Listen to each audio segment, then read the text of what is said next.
NFR Extra follows all your favorite cowboys, interviews legends of rodeo, and talks to the best of country music. Follow Nevada Caldwell, Ryland Bentley, and Steve Godert every week as they delve deep into the stories behind the road to gold in Vegas at the National Finals Rodeo. It's revealing, comedic, and sometimes emotional. Find it on Spotify or anywhere you listen to podcasts. NFR Extra. All dirt, all rodeo, all year.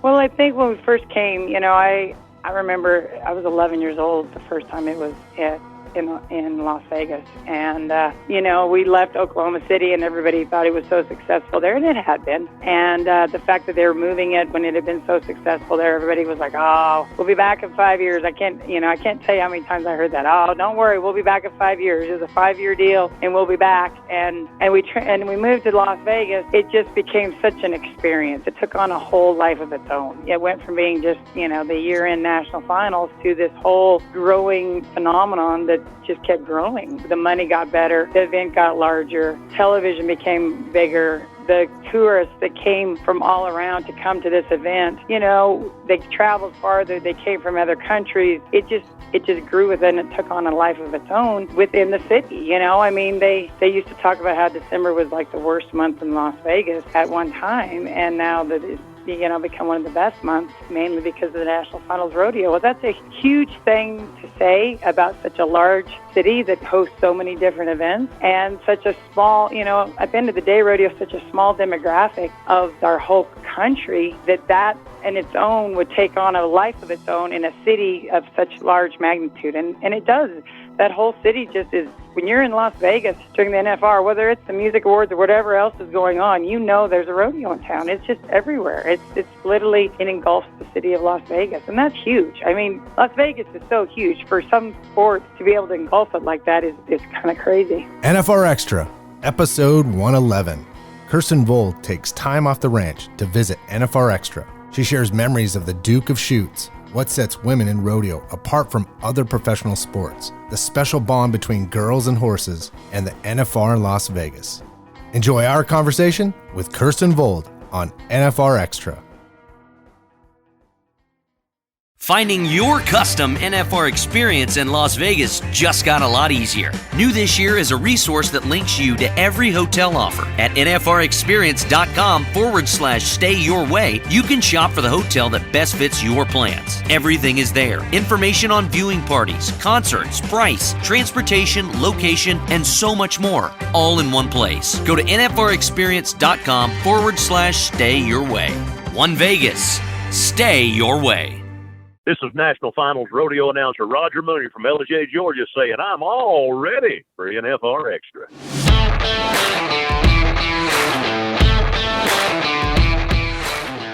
The youngest of 6 children, Kirsten started taking over the Vold Rodeo Company when she was 25 years old, and since that time has managed to build on the legacy that her Canadian-born father began nearly 6 decades ago. Homeschooled until her freshman year in high school, Vold grew up on the road, ensconced in the life of the cowboy and the excitement of the rodeo. Kirsten now spends more than 200 days each year on the rodeo trail and oversees what is undeniably one of the leading rodeo stock companies in the industry today. Kirsten's greatest personal achievements is Painted Valley, a breeding stud whose accomplishments include 6 Wrangler NFR appearances, voted Best Saddle Bronc Horse of the 2009 NFR, and named PRCA Saddle Horse of the Year in 2010. In 2015, Kirsten Vold was inducted into the Rodeo Hall of Fame. Whether at the rodeo or the ranch, Kirsten's horses are her life, and she is committed to breeding and raising champions.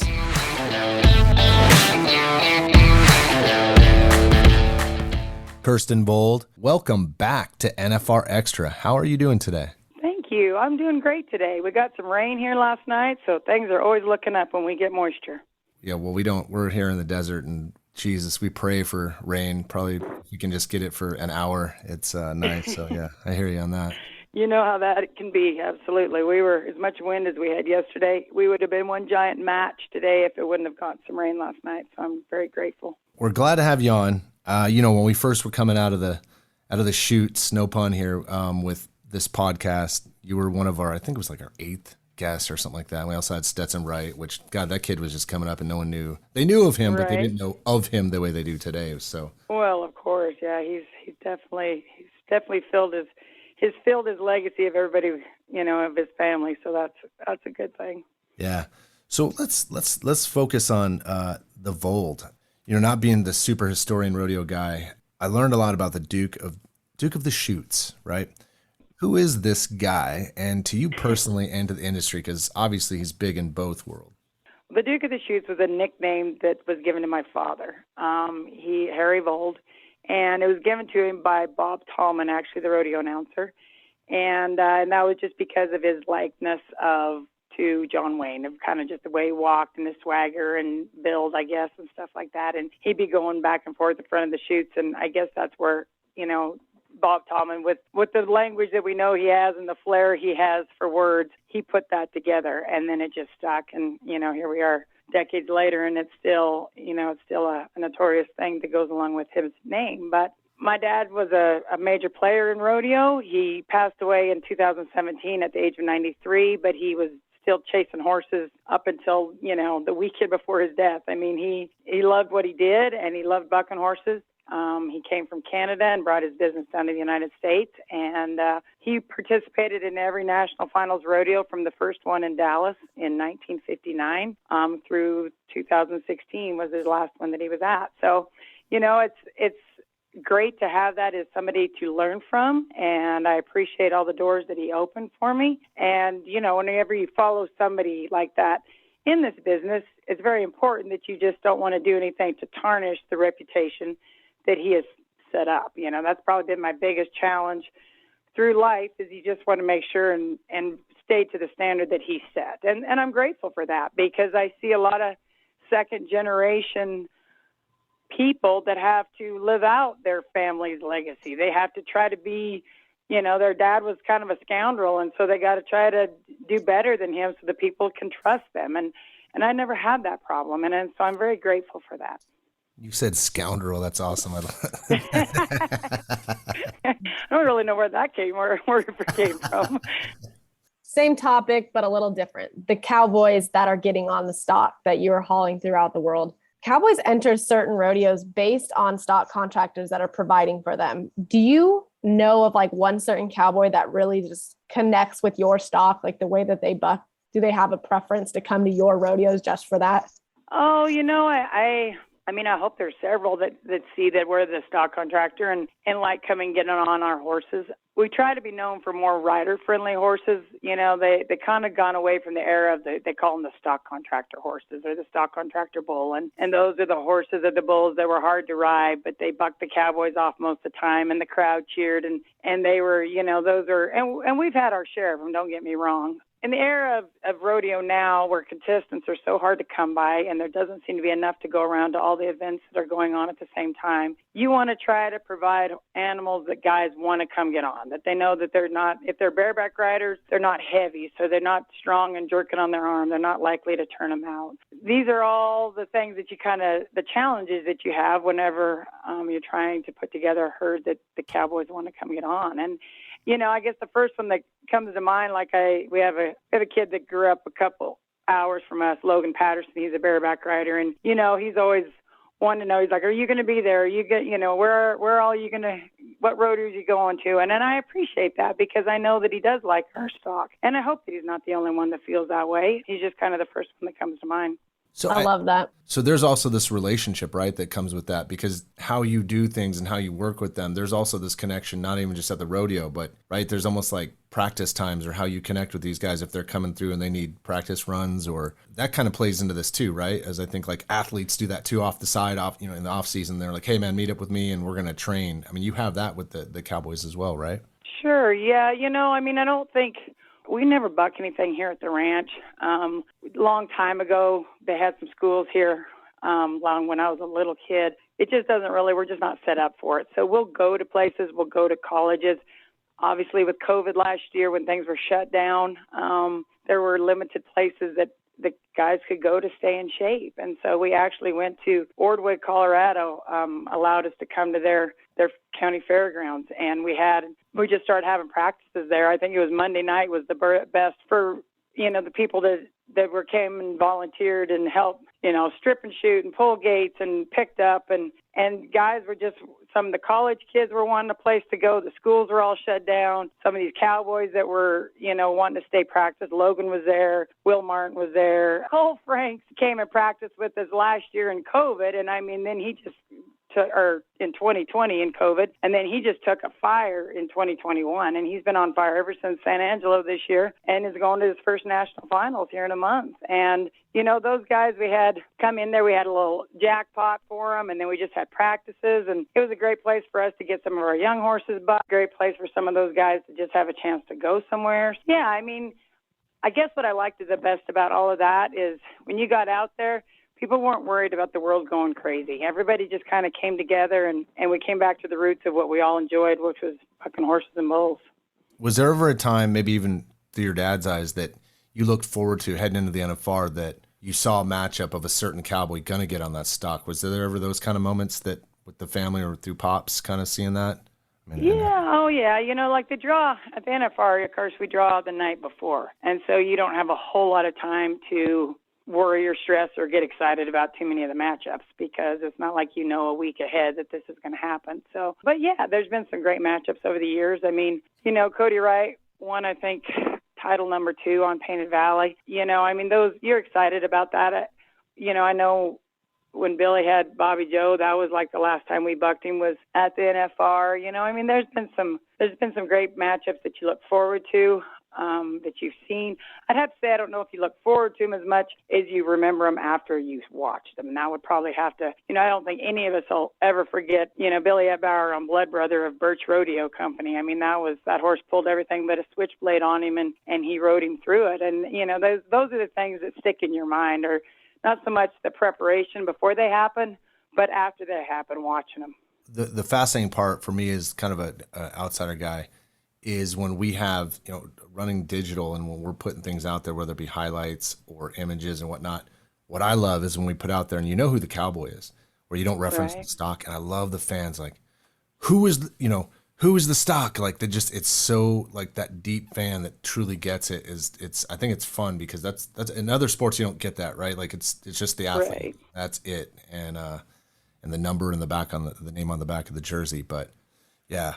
It's fascinating. No, the animals in rodeo are definitely, there's some very famous animals over the years. And I always tell people is that the animals, these are all athletes as well. They train like the cowboys. They eat like the cowboys. They're on regiments like the cowboys. These aren't just horses that we gather in and bring in and load up on a truck and cross our fingers and hope for the best that things will work out. There's a plan from the time they hit the ground until they hopefully end up in your arena. City Joe certainly thinks that you guys just bring in, horses from out in the back and things like that. But it's, I love that they learn. I know. I get a lot of. I just got a message.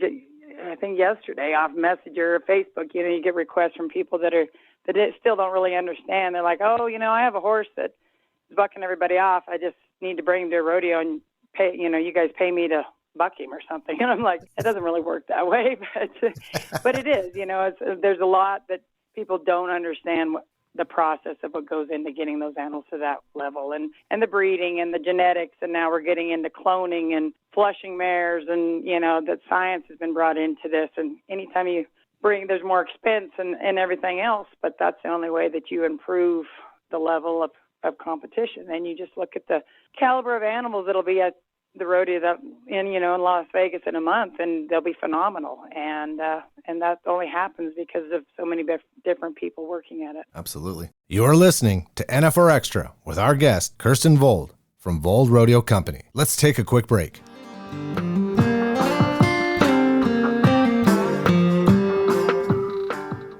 NFR NFR Extra follows cowboys, talks to legends and country stars, and finds the stories that make up the season that leads to the annual showdown in December. Follow me, Nevada Caldwell, Brylan Bentley, and Steve Goder as we delve deep into the stories in and behind the road to gold. Listen to NFR Extra on Rural Radio, Channel 147 on Sirius XM every Monday at 8 p.m. Pacific, 11 Eastern, with a re-air Tuesday in the same time slot. NFR Extra, all dirt, all rodeo, all year. This is Cody Old, 6-time world champion, and you are on NFR Extra.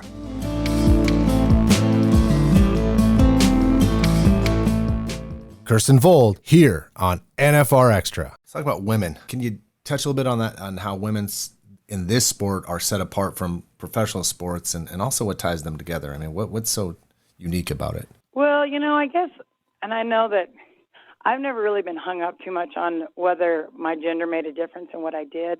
But I will just say as a whole, I think, there's a lot more women in rodeo than people necessarily think there is. They just do jobs that aren't right in the spotlight. And, like there's been rodeo secretaries and timers and wives of contestants and stock contractors that have been in the back feeding the horses, hauling the horses. There's a lot of times these cowboys are flying all over, and the people that are getting those horses from one state to 7 states over in 24 hours, that's the wives or the girlfriends or the mothers, or, there's a lot of females in this business that don't necessarily get the recognition that they probably should or deserve. Because of my position, I get probably more than more than I need. But, I think that there's not really anything that you, in our business that you can't do because you're a girl. Physically, if I was to say what my weaknesses are compared to the other people doing what I do, it's obviously going to be physical strength, because I'm never going to be physically as strong as the men that I work with. Even a weak man, even an out-of-shape man that's just genetics. He's just going to be born stronger than I am. And so as far as things go, like if I would say the things that bother me or irritate me that I don't have, in this business, it would be physical strength is never as strong, but you can always make that up in other things, or you just get somebody to help you do things. And I would say that it's definitely getting, as far as women getting more put in the spotlight, absolutely. I think there's just roles opening up, a lot of rodeo committees, presidents. I'm the chairman of our rodeo committee at the Colorado State Fair, and my subcommittees, when I was working on this project, out of 7 of them, 6 of them are females. It just goes to show you that a lot of females just happen to take a more detailed in charge role in a lot of times. And so I don't think that that's new. I just think maybe the opportunities have opened up a little bit more. And so then they just are women are taking advantage of them. Yeah, no doubt about it. Do you see, for instance, you see in other sports, you see women starting to play a little bit of football. I mean, they start off as a kicker, and then I've seen some gals play linebacker. And again, going back to your physical side, but man, there's some ladies out there that can cross over and have no problem throwing hits down or hitting it out of the park. Sure. Have you seen a little bit, being in the business you have as long as you have, are you seeing women jump on stock a little bit more, or is it still kind of the same of what you've seen? I don't see a ton of it. I will say we did a PBR school with the PBR SPC Center here. We did one about 10 days ago, and then we've done one this spring with them. And some of their students that had come through were young girls. This spring, I know there was 1, and then I noticed there was maybe 2 this fall. And the one little girl was like 13. I mean, she was pretty young. She'd been younger, she'd have been a boy, And I mean, they put them on bulls that were set for her ability, but it was a full-size bull. It was definitely, she definitely had a lot of try to her, and she kind of got knocked around on the first one, and she got a reride, and she sure took it and really kind of got wrecked out the second time and got back up. And so, I don't think, obviously the opportunities are there if you want to. Yes, physically you're not really built as much for it, so you're going to have to work harder. But in anything you do, if you really want it bad enough, you just have to work harder to achieve it. I know that in several major sports like NASCAR, I don't follow NASCAR. I know who Danica Patrick is. I don't know if that's if she's that good or if she's just like the hottest one, if that's the reason she kind of gets the most coverage, or if there's a lot of them that are, that I just don't know any of the other ones, but you see her a lot. I know that you'll see Nike commercials of different sports for, referees and stuff like that, first NFL referee that was a female and she was doing some. So, I think that's all good. I think that you can do anything you want to do. I don't think you need to get hung up as to gender or anything else, but whether you're a man or a woman, or you just need to work hard and you got to try hard. And I don't think there's really any doors closed to you. You just have to maybe push a little harder to get them open. It's a definitely unique system out there that exists that, we all dance around but I get what you're saying and it makes sense. It's, it's, as I'm raising a daughter, I see this universe and I'm like, man, I just want to help and I want to make sure I don't say the wrong things. And my wife's tough. Like she'll check me 24/7 on the gender stuff. And like, it doesn't matter. She speaks just like you. So, I hate for the fact that it's gotten so politically correct awareness that men are afraid to say anything because you never know what's incorrect. And I dislike that part. Like I don't want to have to just check everything that I say and worry that you're, and there's a difference if it's something really bad. But in overall, you should be able to say something and people don't get their feelings hurt, whether it be a girl or not. Just toughen up. And that's just kind of what it is. That's in life. You gotta be pretty tough in life, period. Whether it's rodeo, baseball. I don't know anything about soccer. I just saw some female just retired that obviously was very, award winning. And any athlete, whether that had been a man or a woman, hats off to them because we all know how many hours of training and games and everything. Her statement was, please know that every time I stepped on that field, I gave 110%. And I think that's great. But I would hope that if a man was retiring after all those, that they would say the same thing. So I don't think it's really a gender thing. It's just personality. You got to try your hardest to do whatever it is you're doing. And man or woman, you should accomplish your goals. Yeah. So I'm into coaching, just kind of like sidebar this, but I coach my daughter's team. And what's funny is when we're playing games, you get into the more competitive side and it gets heated, right? And women, is anything I've come across, play when it really comes down to it, like the way they play, they may be a lot of brutal. Yeah. They're 100%. Yeah. But what's funny is sometimes it'll happen because my daughter's small. She's good. She can hang. She's tough. But she'll get stomped on, and I'll hear the gasps, right, from like parents around there. Oh, sure. Then 1 Mississippi, 2 Mississippi, 3 Mississippi. What I hear next? Get up, and go. You're okay. And you know who that is? Mom, in the back, just pushing and just like, get over it. It's like the same way we raised our son. It's the same way we raised her. But anyways, absolutely, and that's the best way to be. You can't really. You just people just got to be tough. And I don't care what the situation is, emotionally, physically, whatever. You got to kind of have to take the roll with the punches. And you can't let something small or big knock you down because otherwise pretty soon they'll stack on top of each other and, you lose your confidence or you lose your momentum. And that's never good, no matter what you're talking about. This is NFR Extra, and our guest today, Kirsten Vold.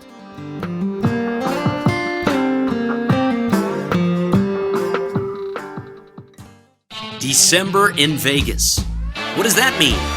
It's time for the Wrangler NFR and the Cowboy Channel Cowboy Christmas, the ultimate shopping and entertainment experience.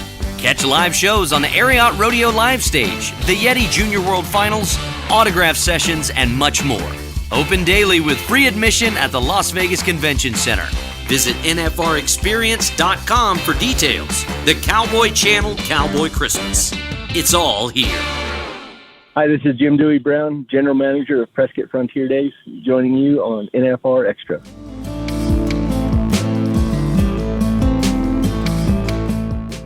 Kirsten Vold is here on NFR Extra. Probably one of the best things about like the Western lifestyle is that keep going, get up, get it done. That's one of the things that just happens in rodeo that people don't really see is a lot of times like these cowboys, especially at the NFR, sometimes they get hurt and they have to push through it and they have to say, it's only 8 seconds. And that mental side of the rodeo is incredible to see people just push through. We talked to Cody Ole about having a blown out knee And it was just everything, you just keep going. And that's something that's so instilled that, the old cowboy way was to just always keep going, where now I think our cowboys are a little bit smarter and go to Justin Sports Med and get checked out and wrapped up.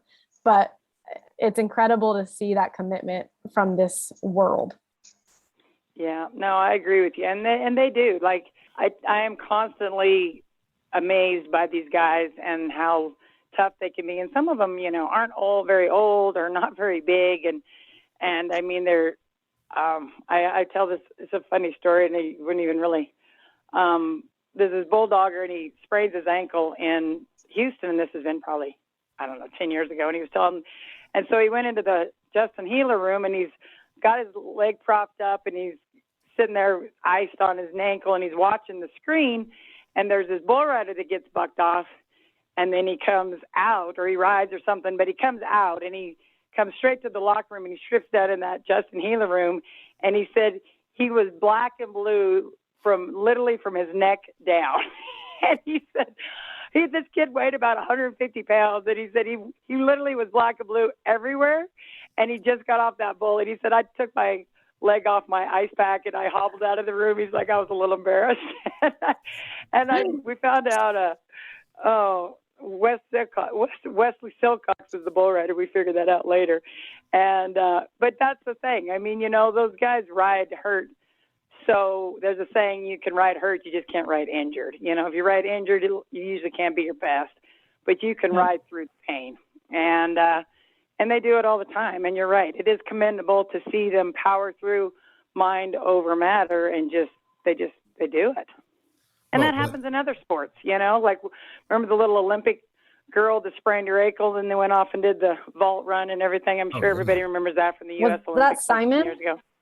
I think it was Simon Biles. Is that Simon? No, it was a little blonde girl back. I mean, that's been quite a while ago. Oh. But she did you remember that where she was the last one to run, and she sprained her ankle, and she wasn't even a star before that, but of course she became famous after that because she powered. She was crying and everything else, but she went back and just off adrenaline alone and did a perfect 10 or did her vault run or whatever, and couldn't even stand afterwards. But they won the gold, and that was the big thing. I can't even tell you what town, what city, country it was in when they did that, but it was a big. It might have been Atlanta. Was it Georgia when they had it in Georgia? Yeah, I believe so. And that it wasn't just a regular little sprain. Like that was like bad. It was a big deal. Yeah, like her ankle literally. Yeah, no, it was a bad deal, but she powered through it. I guess my point is she powered through it. Like the adrenaline got her, and she just had one goal, and she had worked her whole life to come to that spot, and she wasn't going to let an injury stop her, and she didn't. Yeah, pain is definitely part of the process. Yeah, it was in Atlanta. Carrie Allison Strung Fisher. Yep, that was her. Yeah, she was she was awesome. And you're right. What was fun about that, which I would love about pop culture, is like going forward, there was just like fun. If there were memes back then, which there wasn't, people carrying her, and doing things, having fun with it, and kind of how she came back and just finished the event, which was gigantic. And you're right. That's small gal who probably weighs as much as a bull rider. No pun. I'm just kidding there. But But I mean, you think about that. Like, I don't follow gymnastics. I don't follow anything.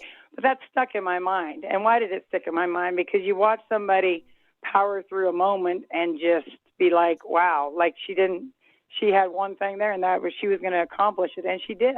And whether you're talking about gymnastics at the Olympics or rodeo, the 9th round at the NFR, you have to admire anybody that's willing to put such a mindset that they feel no pain. They just they're there to accomplish something, and they're there to do it.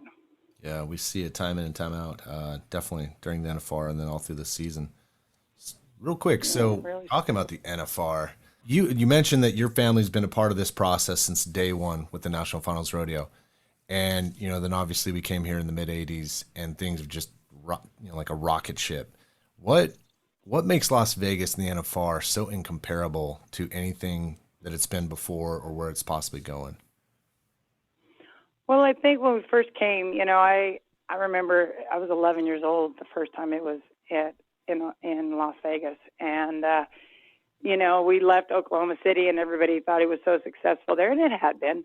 And the fact that they were moving it when it had been so successful there, everybody was like, oh, we'll be back in 5 years. I can't tell you how many times I heard that. Oh, don't worry, we'll be back in 5 years. It's a 5-year deal, and we'll be back. And we moved to Las Vegas, and it just became such an experience. It took on a whole life of its own. It went from being just, the year-end national finals to this whole growing phenomenon that just kept growing. The money got better.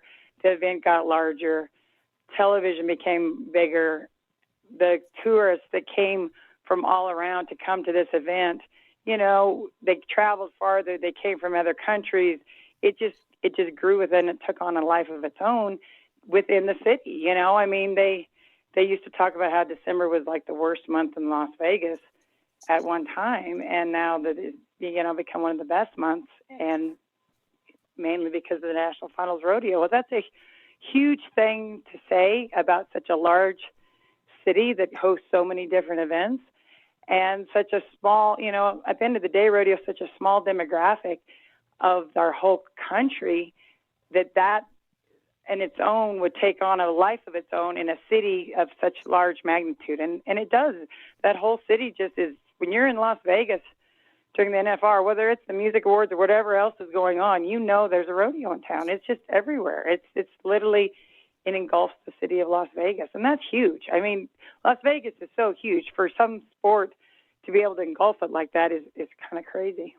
Yeah, that template too, that's become a business template for Vegas, right? Like what happened with the rodeo and this whole experience side, and kind of showing that what it can do, what Vegas can do for these, let's call them these niche industries, right. Have these Super Bowls, if you will, that it does it. We do it all the time. I mean, and it's to your point, when that dead time in December, what's happened is we've discovered other models that work. I'm making it up, in February or in hot July with the NBA Summer League. I mean, it's really kind of, it started that process because there really wasn't that going on prior to that in Vegas. So, I mean, rodeo in Vegas definitely amplified. Yeah, it really has. Like I was listening to one of your podcasts, and it was Stetson, or I think it was Stetson, maybe it was Ryder. It was one of the Wright boys saying that what song generates when they think of Vegas, and they said Viva Las Vegas. And I thought, isn't that true? Like if I ever hear that song played anywhere else, I instantly, it catapults me to sitting in the Thomas and Mack hearing that kick off the rodeo, Viva Las Vegas. And it's become such a thing in its own, the NFR Las Vegas, it's just sort of melded together. So I'm very proud to be part of something and watch the transition coming from a sport that was not as well known to being what it is now. Where did your families, back in the 90s, where did you guys stay? Like what was the hotel for the Volds? I honestly think I've stayed in just about every hotel in Las Vegas at one time or another. We were having that conversation at the Circuit Finals, and we were talking about that, and I was like, gosh, I think of some of the places. I mean, I think the very first 2 years we were there, we stayed at Alexis Park, and I think that name, I think it maybe has changed now. It's that resort that's on, I think it's Paradise, that's not too far down from the Thomas and Mack. And of course, back when I got there, like, children weren't allowed in casinos and stuff. That was a huge no-no. And so the first 2 years we were there, they offered this special rate for the NFR and people at Alexis Park of $30 a night, and there was no gambling. And so a lot of people stayed there because there was like a full kitchen, and it was a beautiful place. It was a resort there. And the big thing with no gambling is the kids could kind of run around and stuff and be free and not be under lock and key. And so we stayed there the first 2 years, and then by the third year, they'd up the price. And so I don't know if the first place we stayed after that was either the Sands, because then we went wherever the convention was, the PRC convention. And I think it was maybe the Sands the first year, and then I remember we were at the Riviera for quite a few years. And then I remember staying at the Stardust. I stayed at downtown in the Golden Nugget, stayed at the Mirage. I've stayed at several places that have been condemned since then, been blown up or whatever else. And we've stayed at the Luxor, obviously the Gold Coast, the Barbary Coast, the South Point for the last 15 years, I think. So I mean, we stayed. I feel like I've done my best to spread around Las Vegas hotels pretty evenly. Yeah. You said Alexis Park. That actually it's across from, today it's now Virgin, but back then it was, Hard Rock didn't even, maybe it was just being built back then. But yeah, that's a great place. I mean, it's one of those gems that we have, like they're almost like giant condos, right? That right. They were beautiful. Yeah, it was beautiful. It was a lovely, even as a kid, I remember it was a very nice place to stay. That's cool. You've gotten to see Vegas go from 0 to a million miles an hour growing up coming here. That's awesome. It really has, because we're always there for such a long period of time. You have a chance to experience, everything. And when I came, Circus was like the only thing offered for kids. And now that's, holy cow, that's just one stop. There's been so many things that have been built for kids, and everybody's, obviously loosened up the guidelines as far as letting kids walk through casinos and stuff like that. So that's good, because it's made it a much more family-oriented city, and you kind of had for it to grow to the level that it is now. For tourism, people have to be able to bring their families, or there has to be something there for the kids to do. It can't all just be, adult entertainment. So Las Vegas has done a good job of making it a more well-rounded opportunity for families. NFR Extra with our guest, Kirsten Vold from Vold Rodeo Company. We'll wrap up our conversation after the break.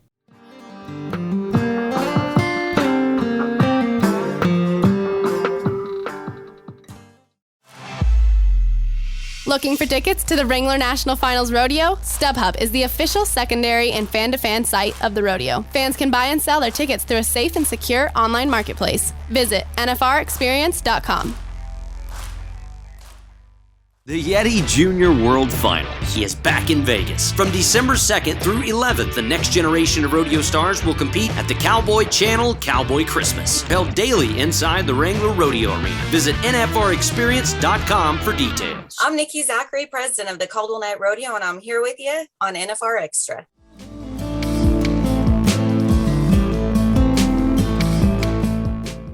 NFR Extra with Kirsten Vold. Before we wrap up, I have to get into the feelings side of things and ask you about a horse and a woman, just because I call them heart horses. That's what I refer to them as, because there's always that one special horse that no matter what they do, if they are competing for you, if they are your pasture horse, whatever they are, I call them your heart horse. And I think Painted Valley definitely meant something to you in that way. Yeah, I mean, we lost him this past January, which I'm sure you probably know that. And, it was very impactful, but I choose to think of his life in the 19 years that we had him and not think of his death. And he was so impactful. He was the most impactful animal on this ranch. He put us back into the rodeo business. Our breeding program had kind of hit a slump. He was just kind of like I said several times, he was pennies from heaven, and he really was. I mean, he came into our lives at a time we needed it. It was kind of a transition point whenever I was at a spot I was taking over more and more of the company, making more and more of the decisions. And, we needed something to take us down a different road, and he did all of that. And when you think about the fact that one horse could do all of that, is, professionally, that's how I speak of him. I look out my window right now and I see all these horses hiding out from the wind, and 85% of them lead back to his bloodlines. And then I think about all the things, the accolades and everything that he did professionally. Personally, yeah, I mean, he consumed my life as far as being my friend. He was my buddy. I was there when he was born. I was there when we weaned him off his mom. I was there at the end. And so anytime you have any great love story, there's a beginning, a middle, and an end.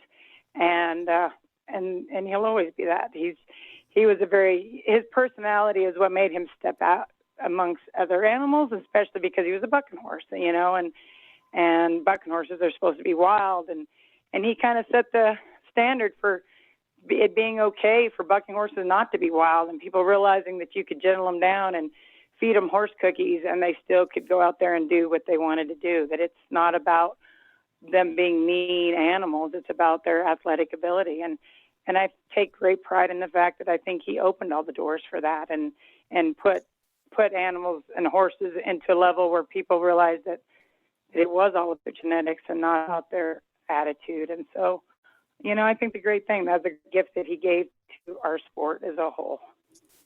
When we had you on last, again, every time we have a guest on and they bring up something or they reference something that's connected to them or impacted them story-wise, what I love for me personally is I get to go research it. And after we had you on and you're talking about Pennies from Heaven and Painted Valley, all these scenarios, and I went and watched highlights, and holy crap, man. I mean, it was amazing to think, who rode and who, kind of what came along with that.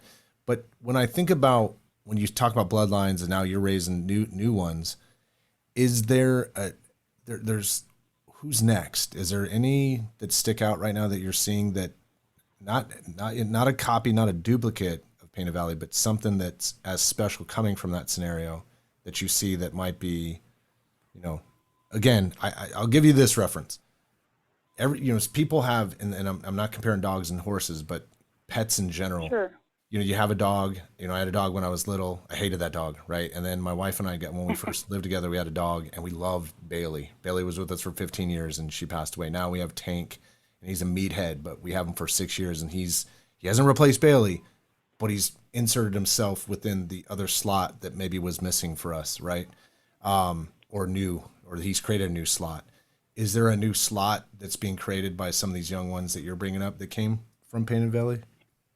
Yeah, the first one that comes to mind is Painted Fling, and he's a stud that we've raised that's obviously out of Painted Valley. And then he's kind of a little bit of a science project. They cloned the great horse Spring Fling that Flying 5 owned, that bareback horse, and Bronc too, but they cloned her, and so then his mother is out of that clone. They flushed that clone and placed it in a reset mare, and that is his mother. And so we've had him since he was 6 months old. He was born at Timber Creek Vet Clinic in Canyon, Texas, and I brought him home when he was 6 months old after we weaned him off his mom, and brought him here, and we've had him here ever since. And he is very gentle.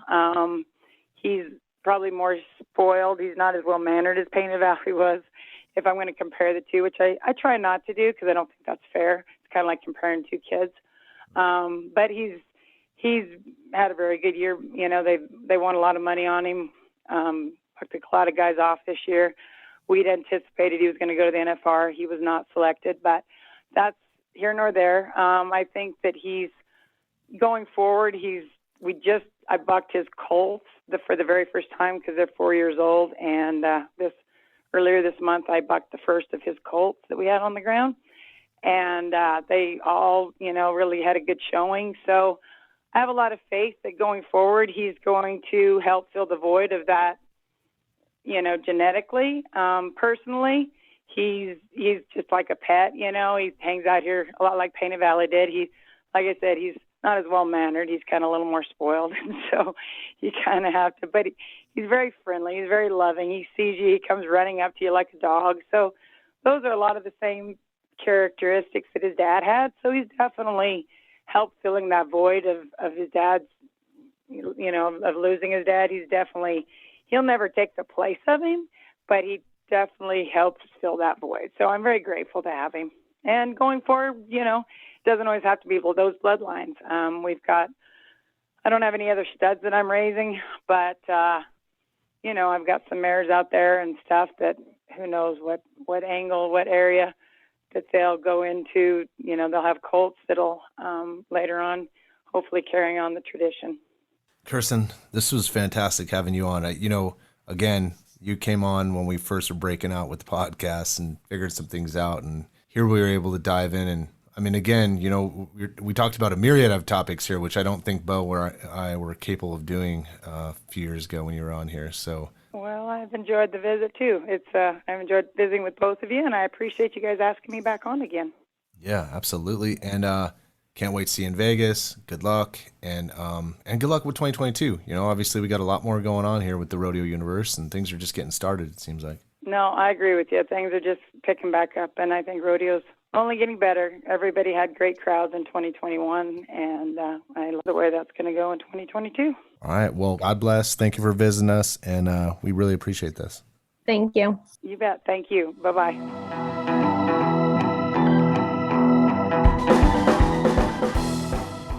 We want to give a big thank you to Kirsten Vold for hanging out with us on NFR Extra. Want to experience more of NFR? Then visit nfrexperience.com. And we invite you to subscribe to NFR Extra on Apple Podcasts, Spotify, iHeartRadio, or wherever you're listening right now. If you like what you've heard on NFR Extra, we would love it if you gave us a big 5-star rating and tell your friends how to subscribe.